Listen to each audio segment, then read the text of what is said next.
to mimic his disapproval and his extreme concern over the outlandish gesture of the old blah, blah, blah, blah, blah.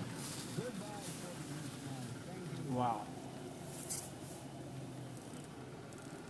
Now how are they going to get that van out without it falling over? That guy's already kind of a goner. Wow. Brand new van. It's just about on 2 wheels there.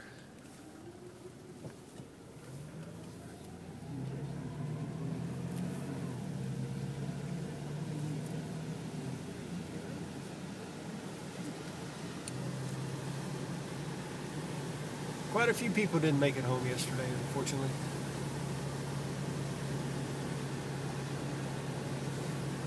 This is Holly Springs Road in Holly Springs. The plows have cleared it. We're good to go tomorrow.